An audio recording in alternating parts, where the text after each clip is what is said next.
O tema da pregação hoje é o chamado de Levi Mateus. Evangelho de Lucas, capítulo 5, verso 27.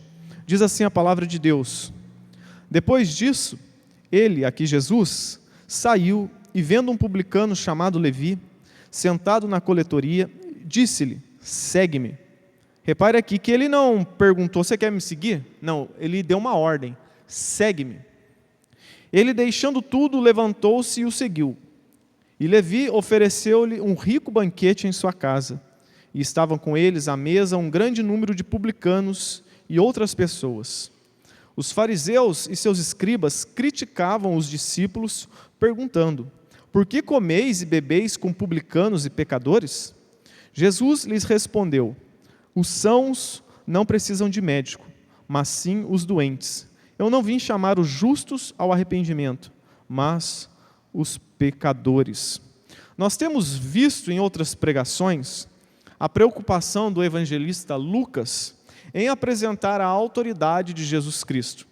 Nós já vimos a autoridade de Jesus sobre os demônios, nós já vimos a autoridade de Jesus sobre as doenças, sobre os animais, sobre perdoar pecados, nós vimos a autoridade de Jesus para perdoar pecados. E hoje nós iremos ver, mais uma vez, a autoridade de Jesus. Hoje nós iremos ver a autoridade de Jesus sobre os homens. Foi o que nós acabamos de ler, né? Jesus deu uma ordem para Levi: vem, siga-me. E ele levantou-se na mesma hora, imediatamente, obedeceu à autoridade de Jesus. Na pregação passada, nós vimos também que Jesus ele estava em uma casa pregando, e essa casa estava cheia de pessoas. Havia uma multidão ali naquela casa. Havia também no meio dessa multidão fariseus e doutores da lei. E nós vimos também que diante dessa multidão, diante dessa pregação de Jesus na casa, apareceu ali um paralítico, acompanhado de seus amigos. E os amigos, tentando levar o paralítico para dentro da casa, não conseguiram, e eles tiveram uma brilhante ideia: vamos subir no telhado da casa e descer o nosso amigo paralítico no meio da sala ali, diante de Jesus e da multidão. E foi isso que aconteceu. Jesus, ao ver a fé deles, ali perdoou os pecados e curou aquele homem, mostrando ali a autoridade de Jesus, tanto para curar, tanto para perdoar pecados. E Jesus agora então, ele sai dessa casa e no caminho, provavelmente em alguma estrada, ele vê um publicano e que tinha o nome Levi. Levi também é o mesmo Mateus. Levi é chamado de Mateus também na Bíblia. O Mateus que escreveu o Evangelho. Mateus que foi discípulo de Jesus Cristo. É esse Levi que nós estamos lendo. E ele estava sentado em uma coletoria. Era um local onde se cobrava impostos. Ele era um cobrador de imposto. E ele ficava nessa coletoria, numa estrada, coletando impostos das pessoas. Jesus então olha para esse publicano Levi e dá uma ordem: segue-me. E diz o texto no verso 28, e ele, deixando tudo, levantou-se e o seguiu, mostrando aqui a autoridade de Jesus sobre os homens. Quando Jesus dá uma ordem, nós devemos obedecer. Aqui nós vemos o chamado irresistível de Jesus Cristo. Quando Jesus nos chama, não há quem possa resistir à sua voz. Quando Jesus chama para salvação, para ser um discípulo dele, não tem como nós lutarmos contra esse chamado. É algo sobrenatural, é algo interno, é algo louvável, é algo maravilhoso, é o momento da salvação, quando Jesus chama o pecador. E para entendermos melhor, vamos descobrir quem era esse Levi e o que ele fazia. O texto diz que ele era um publicano. O que é então um publicano? Publicano é um cobrador de impostos. A palavra publicano vem de público, ou seja, publicano era um funcionário público, um servidor público, alguém que trabalhava para o governo. E o governo da época era o Império Romano.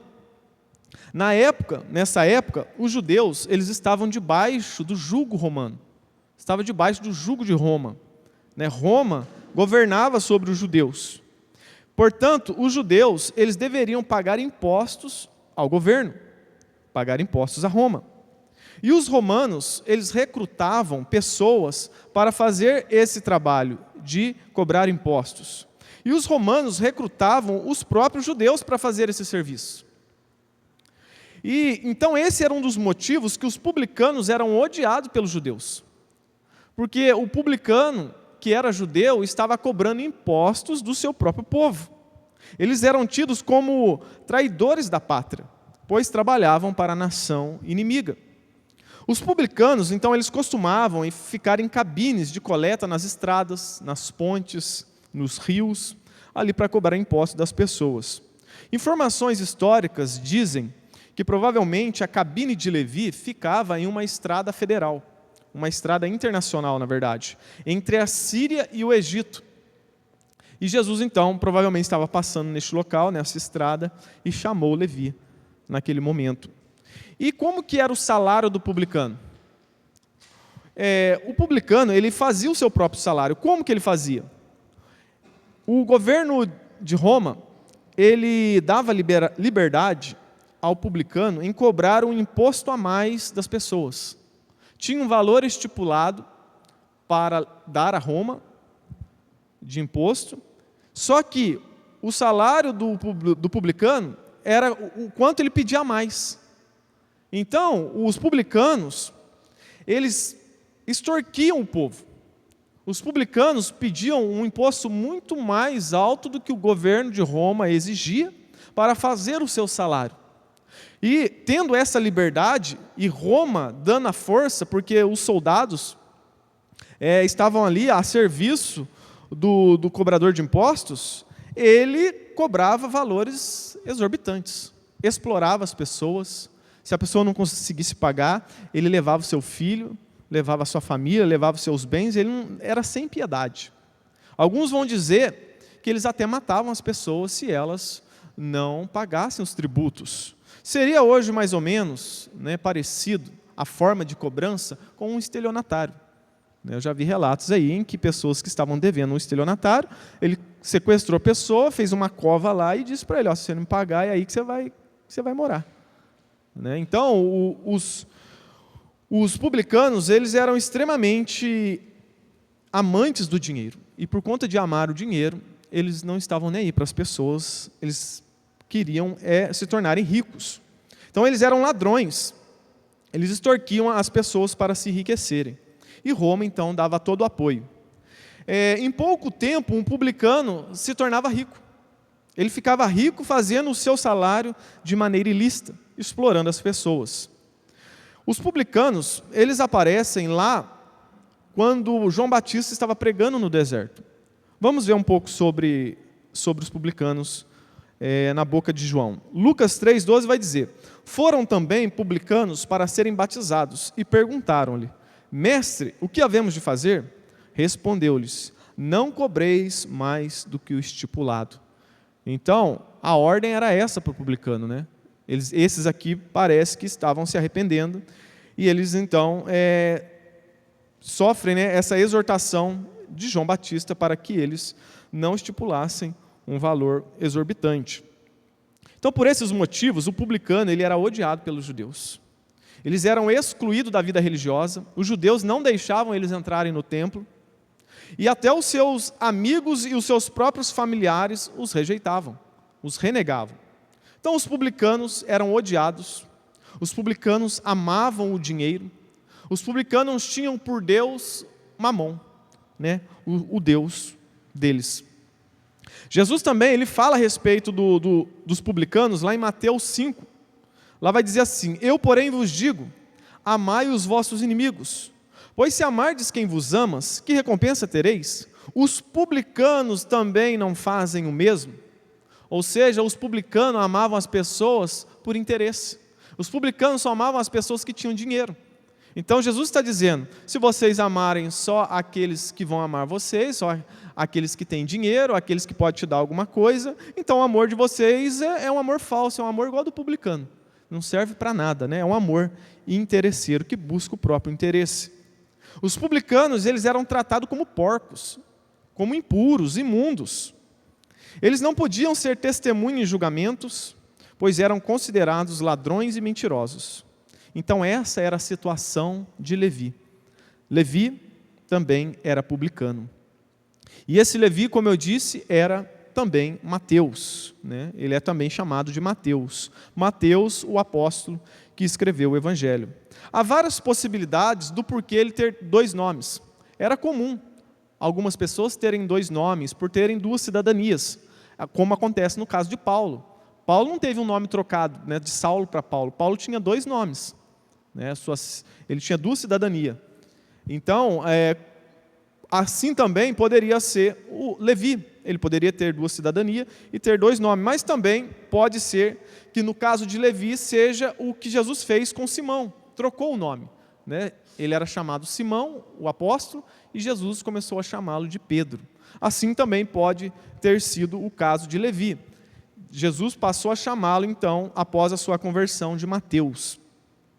Mas isso não tem muita importância, né? Mas Mateus, o nome é significante, porque Mateus significa dom de Deus ou presente de Deus. E o nome é bem sugestivo. Por quê? Porque Mateus é um ex-publicano, um ex-ladrão, que se tornou um presente de Deus para a humanidade. Os escritos de Mateus têm trazido salvação a muitas pessoas até hoje. Quando as pessoas leem o seu evangelho e se convertem dos seus pecados, né, isso é uma ferramenta, uma bênção, um dom de Deus para toda a humanidade hoje. Por quê? Porque o nome dele é dom de Deus, presente de Deus, e ele se tornou um presente de Deus para nós.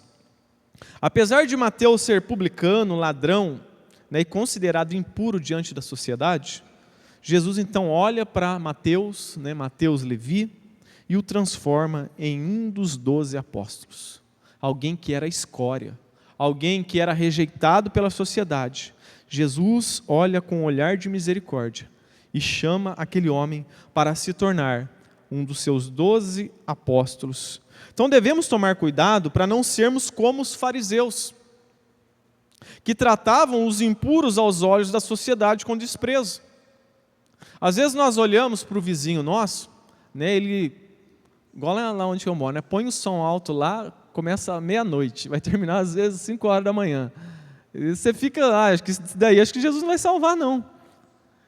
Às vezes a gente olha uns vizinhos, né, que é carne de pescoço, às vezes é um parente nosso, carne de pescoço, e a gente acha, esse aí não tem salvação não. Esse aí não tem jeito. A gente olha para um político hoje, né, que rouba as pessoas, rouba até os velhinhos, né, do INSS. E a gente olha para o político, esse aí não tem salvação. Esse sentimento era o sentimento dos fariseus. Os fariseus olhavam para certos tipos de pecadores e eles achavam que não havia salvação para eles. Eles tratavam com desprezo. Eles jamais se sentariam à mesa com um publicano. Então, pelo contrário, Jesus ele teve um olhar de misericórdia. Ele olhou para o publicano, alguém que ninguém olhava, alguém que desprezava, alguém que as pessoas tinham ódio. Jesus olhou para ele com um olhar diferente e chamou para ser o seu apóstolo. Então nós devemos tomar cuidado para não sermos fariseus com as pessoas. Aquele fulano lá, eu nunca vou convidar ele para vir para a igreja. Aquele lá não tem jeito não, aquele lá já está condenado. Ou então a gente tem tanto ódio de alguém, né? Você vê isso muito na política, né? As pessoas têm ódio de um político e aí eles têm dificuldade de orar para aquele político se converter. Você imagine, pense aí, um político que você odeia, que tem feito atrocidades aí. Eu sei a maioria do qual os irmãos estão pensando. Imagine, Jesus ir lá na casa dele e está lá comendo com ele lá, e ele diz agora que se converteu. O que você iria dizer? Você iria criticar Jesus? Isso pode acontecer. Nós podemos ser surpreendidos no céu, de alguém como um político desse, entrar no céu e estar lá no grande banquete com Jesus. Porque Jesus olhou para ele. Não porque ele é bom. Jesus não olha para o passado. Quando Jesus olha, ele transforma o pecador, o maior dos pecadores. Então Jesus, ele chama pecadores, esse é o primeiro princípio. Jesus veio chamar pecadores. No verso 29 vai dizer: e Levi ofereceu-lhe um rico banquete em sua casa. E estavam com eles à mesa um grande número de publicanos e outras pessoas. Ele recebeu o olhar de Cristo, a misericórdia de Cristo, e ele agora chama os seus amigos, né? Os seus colegas de trabalho. Chama várias pessoas para esse banquete. Ele não foi egoísta. Tá bom, Jesus me salvou, agora eu sou amigo dele, tá bom, deixa para lá as pessoas que eu conheço. Não, ele se preocupou com as pessoas que o cercavam, né? E ele convidou essas pessoas para apresentar Jesus. Ele convidou os amigos e convidou também Jesus. E Jesus foi. E quem eram esses amigos de Levi, né? Lá em Mateus 9, que é o texto paralelo, que conta a mesma história, nos dá mais informações sobre isso. Lá diz assim: estando Jesus à mesa na casa de Mateus, chegaram muitos publicanos e pecadores, e se sentaram à mesa juntamente com Jesus e seus discípulos. Então as pessoas que estavam no banquete eram pessoas tidas pelos fariseus como grandes pecadores, pessoas rejeitadas pela sociedade. Então esse é o nosso Redentor, esse é o nosso Salvador, veio para salvar pecadores. E Jesus aqui, ele não teve problemas em sentar-se à mesa para comer junto com esses pecadores. Aliás, o único jeito de Jesus nessa terra comer sem a presença de pecadores é se isolando no meio do mato. Porque não tem como ele não comer com pecadores, porque todos são pecadores. Paulo vai dizer que não há um justo, nenhum sequer. Todos se extraviaram, a uma se fizeram inúteis. Não há quem busque a Deus, não há quem o ame, não há quem busque a Deus. Se Jesus não nos chamar, nós não iremos até Ele, porque todos somos pecadores, todos nascemos debaixo da ira de Deus. Se Cristo não nos chamar, nós estamos perdidos. Então a Bíblia nos informa que todos são pecadores. Então Cristo, ele, para não se assentar com pecadores, ele deveria comer sozinho. Só que os fariseus tinham um problema, eles não se viam como pecadores. Esse foi o problema dos fariseus. Os fariseus jamais se assentariam à mesa com um publicano, com uma prostituta ou com um assassino. Porque na mente dos fariseus, algumas pessoas jamais poderiam receber o perdão de Deus. Para eles, só eles estavam salvos e o resto do povo estava tudo perdido. Os fariseus, então, eles não se viam como pecadores. Eles tinham uma aparência de piedade, de santidade, mas era só aparência. Por dentro, eles estavam podres. O coração do fariseu era cheio de hipocrisia e iniquidade. Jesus vai falar sobre eles lá em Mateus 23. Ai de vós, escribas e fariseus, hipócritas, porque sois semelhantes aos sepulcros caiados, a um caixão, né? Um caixão bonito por fora, que por fora se mostram belos, mas interiormente são cheios de ossos de mortos e de toda imundícia. Por dentro vocês são fedorentos, vocês são podres, estão em decomposição. É isso que vocês são. Então nós podemos correr o risco de nos tornarmos como um fariseu, quando no nosso coração nós dizemos: aquela pessoa, aquele meu parente, aquele meu vizinho, aquele viciado, aquele drogado, aquele beberrão, aquele não tem jeito não, aquele não tem salvação. O nosso coração está se tornando como um coração de fariseu. Que nós venhamos sempre pedir perdão a Deus quando esse pensamento vier ao nosso coração. Porque Jesus, lembre-se sempre, Jesus veio para os pecadores, para todo tipo de pecador. Ele veio até para um serial killer. Eu uma vez assisti a série chamada O Canibal Americano. Tem que tomar cuidado para você assistir, porque é pesado. E conta a história, uma história verídica, tem um documentário também, de Jeffrey Dahmer, que ele se tornou um serial killer. Ele matou vários homens, várias pessoas. Ele era um homossexual e ele começou matando as pessoas. Depois ele tinha desejos sexuais. Depois de matar uma pessoa, ele se deitava com a pessoa. E isso foi piorando. Com o passar do tempo, ele começou a tirar os órgãos alguns órgãos e guardar como troféu das pessoas que ele matava. E isso foi piorando ainda mais, ele chegou a comer esses órgãos, né? Só que o que aconteceu? Ele foi pego, e o estado em que ele foi preso não tinha prisão perpétua, não tinha pena de morte. Lá tinha apenas prisão perpétua. E ele, lá na cadeia, ele começou a ouvir o Evangelho. E parece que ele se converteu. E quando ele entendeu que ele merecia a morte, ele disse, né, no documentário, que a pena estava sendo injusta, porque ele tirou a vida de um monte de gente. Então ele não merecia ficar vivo, né, até morrer. Ele deveria ir para uma cadeira elétrica. Só que o estado em que ele vivia não tinha essa pena de morte, né? Mas nós vemos, né, nos parece, não temos certeza, só Deus sabe, mas nos parece que esse serial killer se converteu.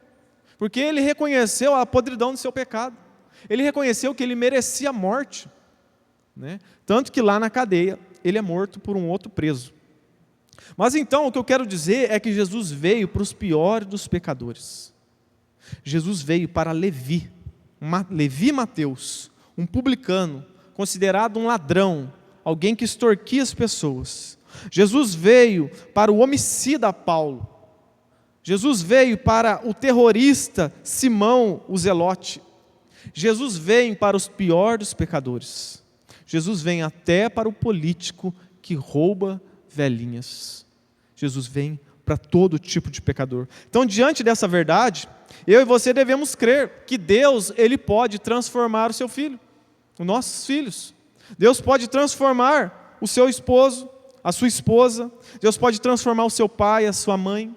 Deus pode transformar o seu primo, o seu tio, o seu amigo, o seu vizinho. Deus pode transformar qualquer um.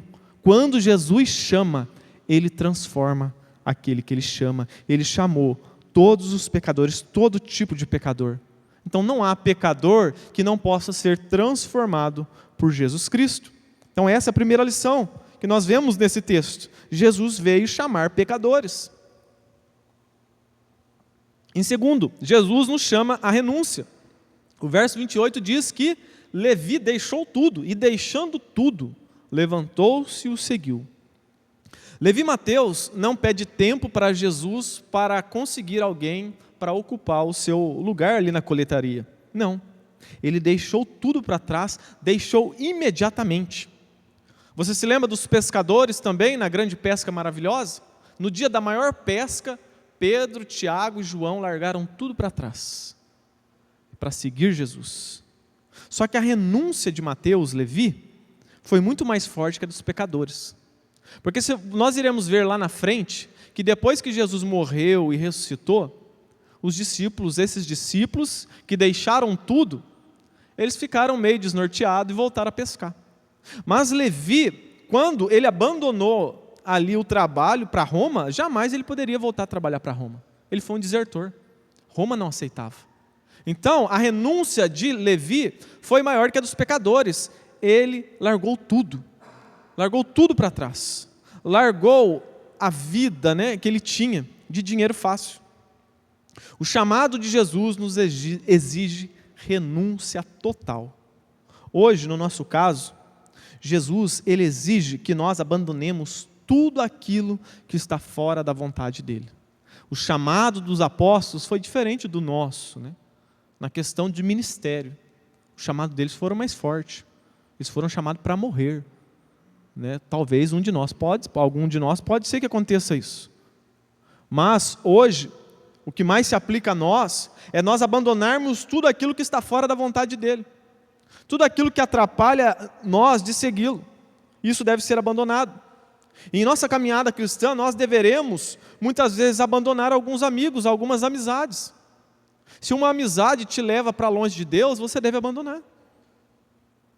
Se você, muitas vezes, né, vai precisar, se entrar num relacionamento em julgo desigual, ou alguém que não quer seguir a Deus com você, você também irá precisar tomar uma decisão.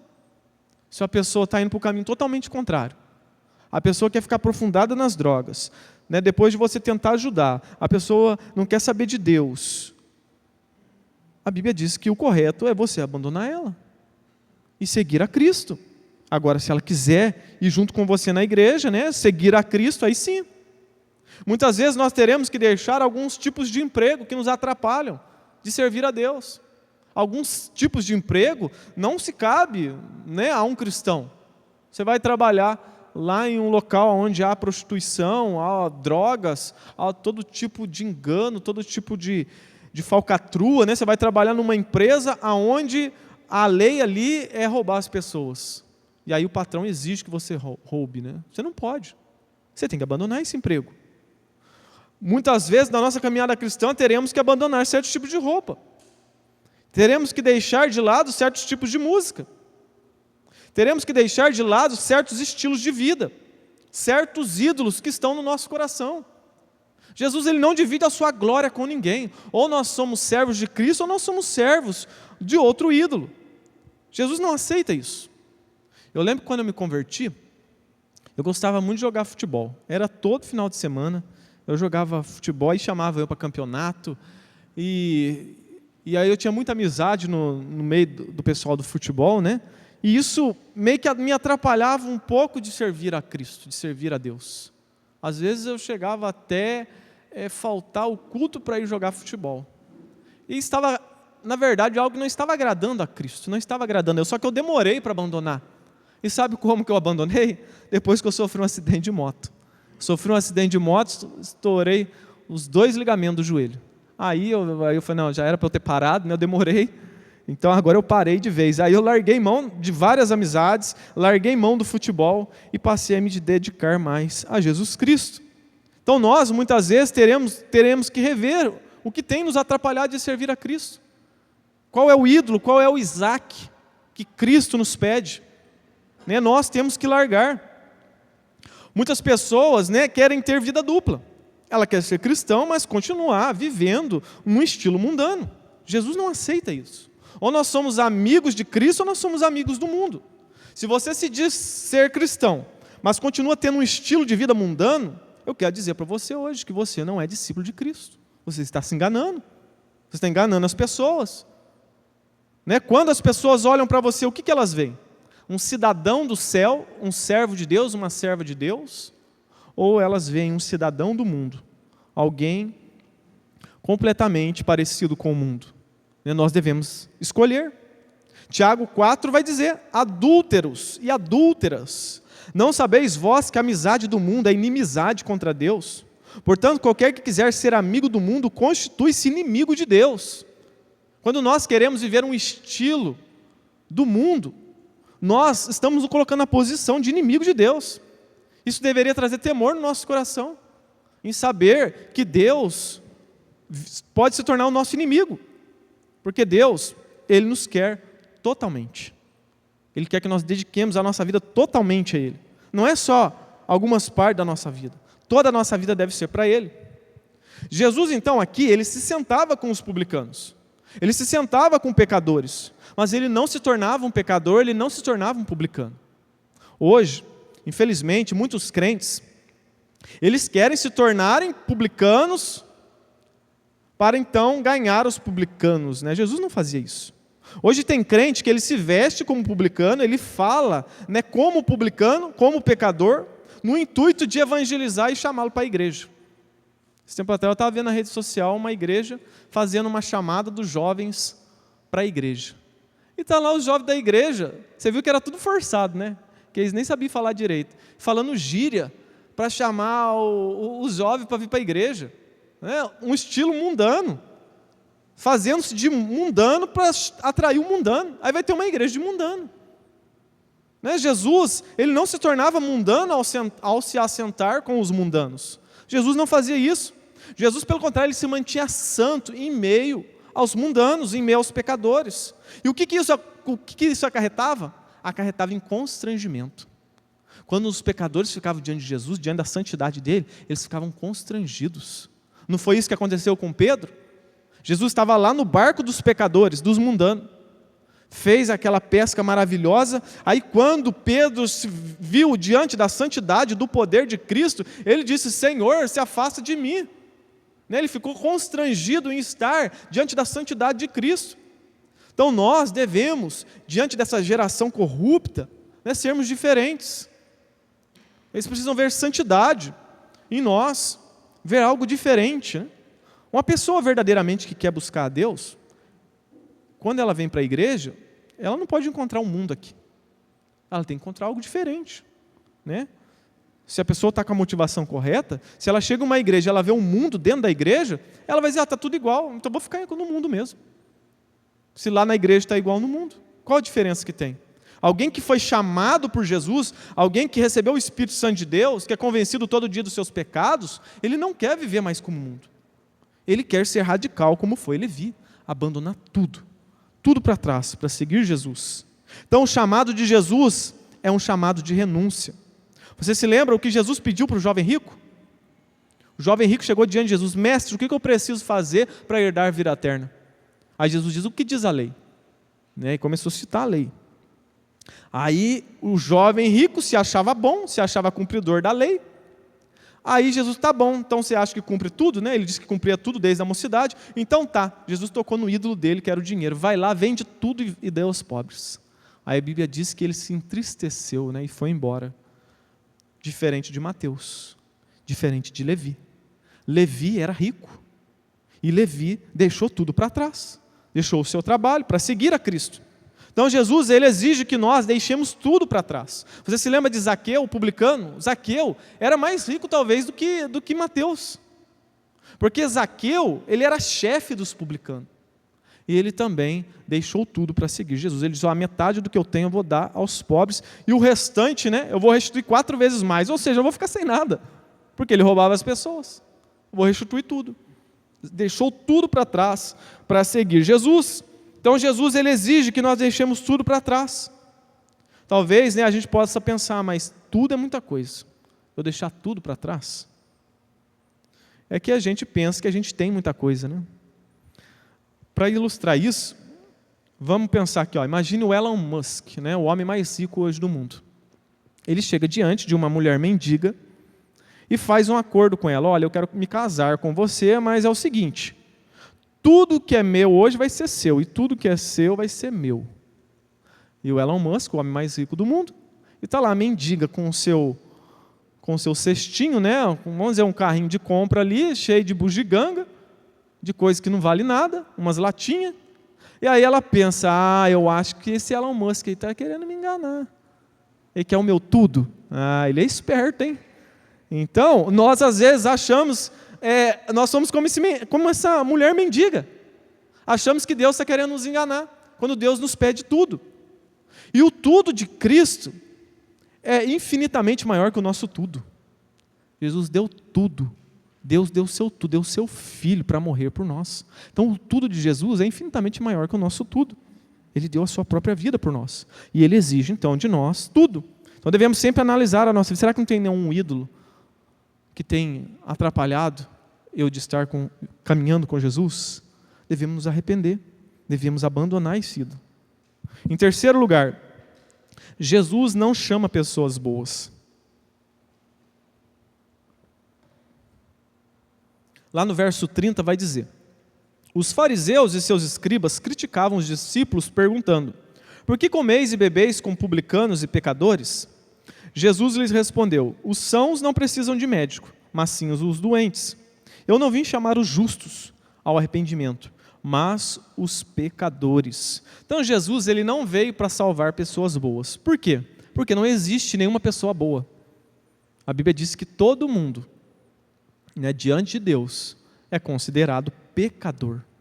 O único bom foi Jesus Cristo. Porque ser bom para Deus é cumprir toda a sua exigência, é cumprir toda a sua lei. Em toda a sua existência, não pecar em nenhum tio da lei, e nem um pensamento impuro. Isso é ser bom diante de Deus. É que às vezes nós nos comparamos na nossa bondade com assim como o fariseu, né? Ele se comparava a bom, colocando uma régua diante da prostituta, diante do publicano, diante do leproso. Então ele se achava melhor.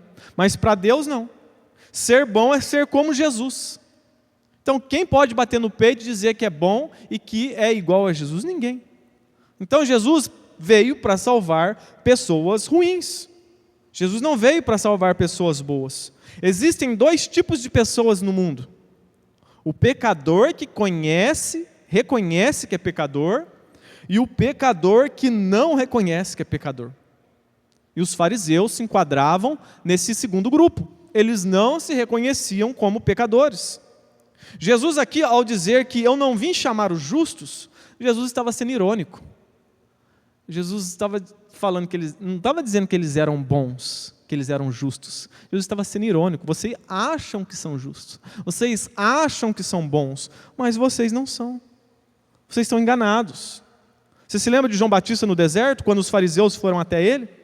João Batista disse para ele: raça de víboras, quem vos induziu a fugir da ira vindoura? Produzir, pois, frutos dignos de arrependimento. Vocês acham que são filhos de Abraão por conta da descendência, por conta de correr no sangue, na veia de vocês, o sangue de Abraão. Mas vocês não são filhos de Abraão, porque vocês não têm fé. O filho de Abraão verdadeiro é conhecido pela fé. Eles se achavam bons. Eles não achavam que não precisavam de Jesus, que não precisavam da igreja. E esse é o grande problema de muitas pessoas hoje, né? Muitas pessoas têm esse espírito de fariseu. Ele acha que ele não precisa da igreja. O desigrejado fica falando muito sobre isso, né? Sobre o fariseu, mas ele é um fariseu. Porque o desigrejado, ele não precisa de Jesus, ele não precisa da igreja, ele não precisa de ninguém, porque ele é autossuficiente, ele se acha bom demais. Isso é um tipo de fariseu. Confia na carne, confia nas obras. É por isso que nós dizemos que a salvação é somente por Jesus Cristo. Ser fariseu também é confiar nas suas boas obras. Eu sou bom, então eu mereço entrar no céu. Essa é a promessa das outras religiões. Essa é a promessa até em muitas igrejas evangélicas. Você tem que ser bonzinho, você tem que ser perfeitinho para você entrar no céu. Só que pela palavra de Deus não há ninguém perfeito. Não há ninguém bonzinho. Todo mundo é pecador. Então nós não confiamos nas nossas obras. Porque confiar nas obras é ser como fariseu, confiar na carne, confiar na circuncisão, confiar na linhagem judaica. Nós não confiamos. Nós confiamos em Cristo Jesus, nós confiamos na obra de Cristo, não em nós mesmos. Paulo, ele estava confrontando os judaizantes da época, porque eles confiavam na carne, eram como os fariseus. Olha a oração do fariseu lá em Lucas 18, para vermos tamanha era a arrogância do fariseu. Jesus contou uma parábola, né? Contou também esta parábola a alguns que confiavam em si mesmo, achando-se justos, e desprezavam os outros. 2 homens subiram ao templo para orar. Um era fariseu e o outro publicano. O fariseu de pé orava consigo mesmo: ó Deus, graças te dou, porque não sou como os outros homens, ladrões, injustos, adúlteros, nem mesmo como este publicano. Aí ele começou a contar as suas vantagens, né? Eu jejuo 2 vezes por semana, eu dou o dízimo de tudo que ganho, mas o publicano, não, agora relatando ao publicano, mas o publicano, em pé de longe, nem mesmo levantava os olhos ao céu, mas lamentava-se profundamente, dizendo: ó Deus, tem misericórdia de mim, um pecador. Aí Jesus vai dizer: digo-vos que este desceu justificado, o publicano, que reconheceu que era um miserável pecador, e não o outro, o fariseu. Pois todo o que se exaltar será humilhado, mas todo o que se humilhar será exaltado. Esse era o coração, o espírito do fariseu. Ele se achava bom. Repare nessa oração que ele não pediu nada a Deus, porque ele não precisava de nada, ele achava que não precisava de nada, né? Quem não ora a Deus, né, tem aí um espírito de fariseus, porque você acha que você pode tudo. Você levanta pela manhã, nem pensa em Deus, passa o dia sem pensar em Deus, né? Você está se achando autossuficiente. Essa foi a oração do fariseu. Ele não pediu nada a Deus, né? Outra coisa que a gente vê aqui nessa oração, ele não confessou nenhum pecado, né? Ele apenas se exaltou, se comparou ao outro e se achou melhor. A oração dele foi para exaltar a si mesmo. Não pediu nada a Deus. Quem entende que é limitado, ele sempre vai pedir algo a Deus. E ele também não reconheceu os seus pecados. E quem é pecador, né, quem se vê como pecador, sempre vai pedir perdão dos seus pecados. Então, portanto, o chamado de Jesus não é para aqueles que se acham justos, mas para aqueles que se veem como pecadores, né, indignos diante de Deus. Lá em Mateus 9 vai dizer: Jesus, porém, ouvindo isso, respondeu: os sãos não precisam de médico, mas sim os doentes. E depois, e aprendei o que significa: quero misericórdia e não sacrifícios, porque eu não vim chamar justos, mas pecadores. Jesus aqui ele estava citando o livro do profeta Oséias. E ele estava usando essa citação para dizer que religião sem bondade e sem misericórdia não tem valor nenhum. Essa era a religião dos fariseus. Eles não tinham misericórdia. Eles não tinham bondade no coração.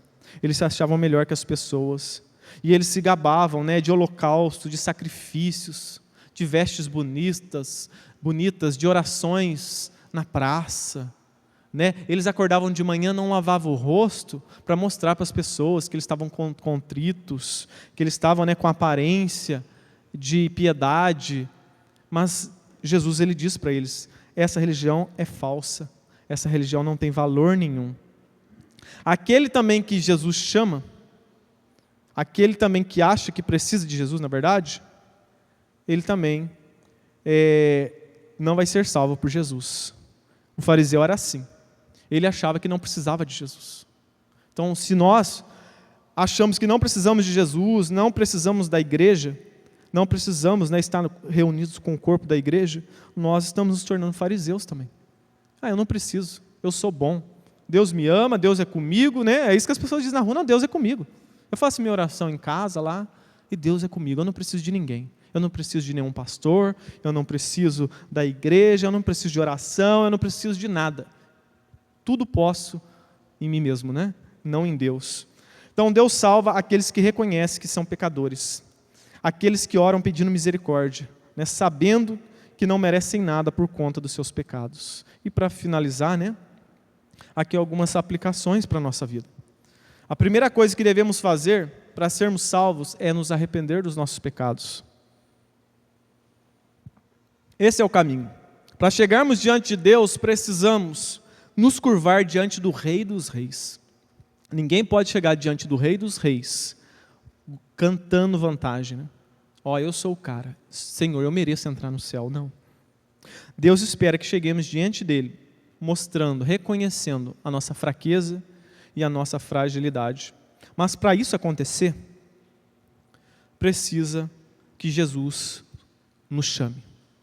Alguém só pode reconhecer os seus pecados se Jesus primeiro chamar.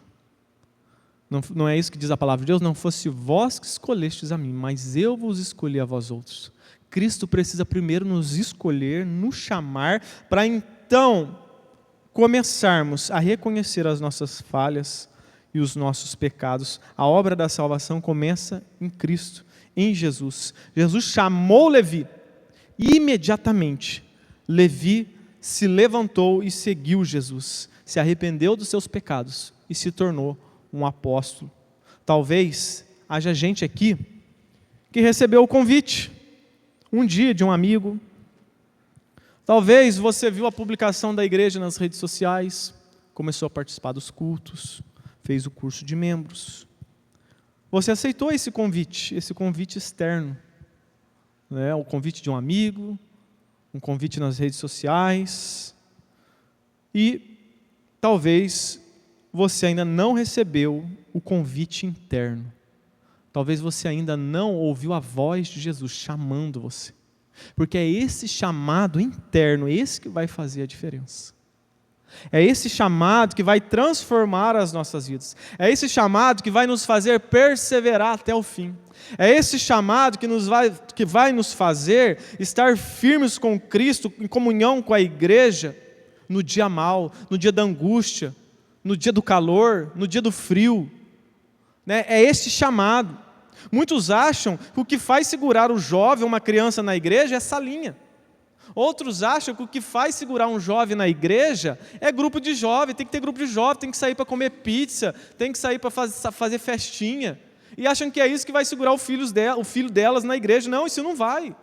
Outros acham que o que vai segurar o marido na igreja é a igreja ficar fazendo churrasco, é a igreja ficar fazendo festa, e tá ali tendo amizade com o marido dela, é isso que vai segurar o marido na igreja. Não é. Muitas mulheres acham, né, que o que vai segurar a filha dela, ou o parente dela, alguma irmã da igreja, é fazer chá das mulheres, é fazer festividade. Quanto mais festividade, mais o povo vai virar crente, né? Não, isso não vai fazer. Isso é bom, isso é louvável diante de Deus.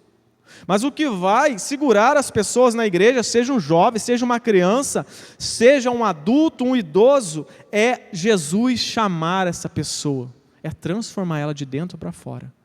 Se Jesus não chamar o seu filho, ele não vai ser transformado. Mais cedo ou mais tarde, ele pode desviar. Se Jesus não chamar o seu marido, você, irmã, se não chamar o seu esposo, uma hora ou outra, ele vai se cansar da igreja.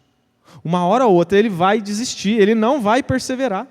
Todos nós precisamos desse chamado, esse é o chamado mais importante. Ouvir a voz de Cristo. Um dia essa voz me chamou. Creio que um dia essa voz lhe chamou. Então eu e você devemos orar para que Jesus chame o seu filho. Chame a sua mãe. Ore para que Jesus chame o seu pai. Chame o seu irmão, chame o seu tio, chame a sua prima, chame o seu vizinho, chame o seu amigo. Porque se Jesus chamar, aí sim, essa pessoa pode ter uma pessoa aqui na igreja, ela vai continuar firme. Ela pode vir aqui, só ela vai ouvir o culto. Ela vai continuar firme, porque Cristo vai fazer ela perseverar até o fim. Que nós possamos, né, orar para que Deus nos chame e chame as pessoas. Jesus não discriminava pessoas. Essa é uma aplicação também. Que não venhamos discriminar as pessoas também. Que venhamos convidar, que venhamos orar, que venhamos pregar, seja para quem for. Mateus, Levi deixou tudo. Olhe para a sua vida. O que falta deixarem? O que está atrapalhando você na sua comunhão com Cristo? Deixe de lado.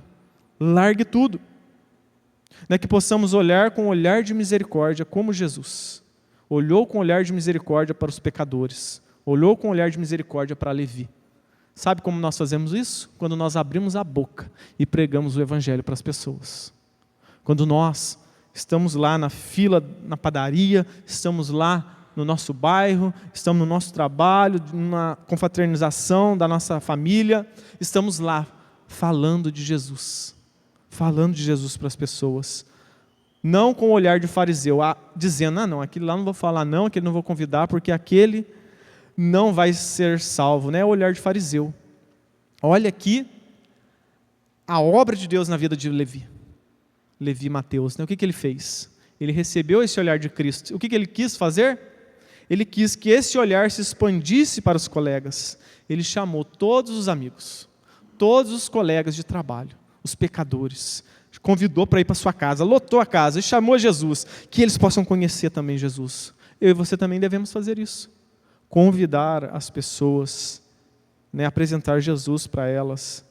Aqui Levi preparou um banquete até para elas.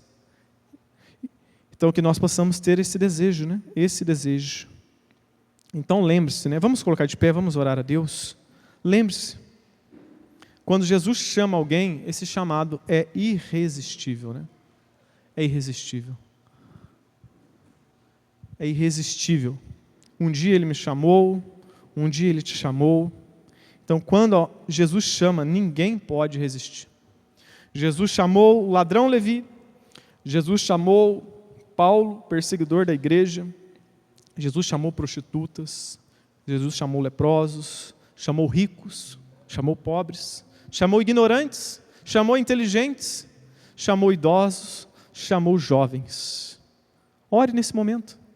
Ore aí, pense aí naquela pessoa que talvez esteja longe de Deus, que não conhece Deus ainda. Peça para Jesus chamá-lo. Senhor, chama o meu filho. Senhor, tem misericórdia. Senhor, estou aqui como um publicano. Aproveite esse momento. Ore pela sua família, ore pelos seus parentes. Ore para aquelas pessoas que você ama. E peça para Jesus chamá-lo. Senhor, tem misericórdia. Assim como um dia o Senhor teve misericórdia da minha vida. Tem misericórdia do meu familiar. Tem misericórdia do meu amigo. Tem misericórdia da minha mãe, do meu tio, do meu primo, porque eu creio, Senhor, que se o Senhor chamasse, se o Senhor chamar com essa voz doce, com essa voz suave, com essa voz maravilhosa, eu creio, Senhor, que o meu filho, o meu parente, o meu amigo vai ser transformado, Pai, porque a Tua voz, ó Pai, é o poder de Deus. Apenas com uma voz o Senhor criou tudo. O Senhor disse: haja luz, e houve luz. Haja firmamentos, haja tudo. E tudo foi criado apenas pelo poder da sua voz. Uma certa vez um homem chegou diante de ti, Senhor, e disse: Senhor, eu reconheço a tua autoridade. E eu sei, ó Pai, que se apenas o Senhor disser uma palavra, eu creio que o meu servo será curado. Porque eu creio no poder da tua palavra. O Senhor tem autoridade para transformar pecadores em discípulos seus, ó Pai. Ó Senhor, faça isso com os nossos parentes. Senhor, faça isso, ó Pai, com os nossos amigos. Faça isso, ó Pai, nesta cidade. Chame, ó Pai, os eleitos.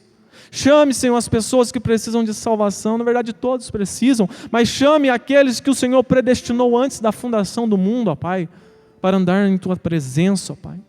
Ó Senhor, tem misericórdia, Pai. Chama, Senhor. E sabemos que essas pessoas virão, porque ninguém pode resistir ao teu chamado, ó Pai.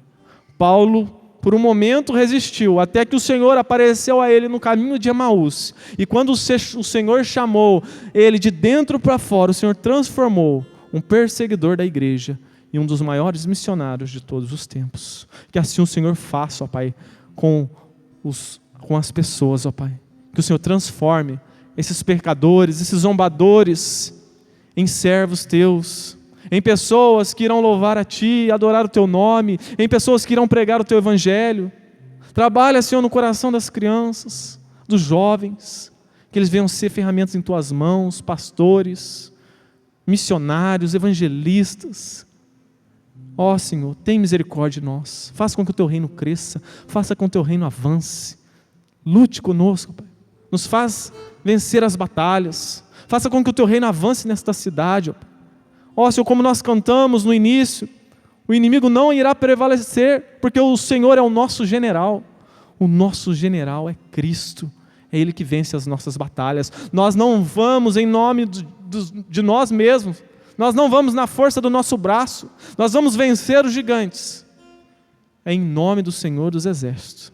O Senhor é o nosso Senhor na batalha. Continua, Senhor, sendo conosco.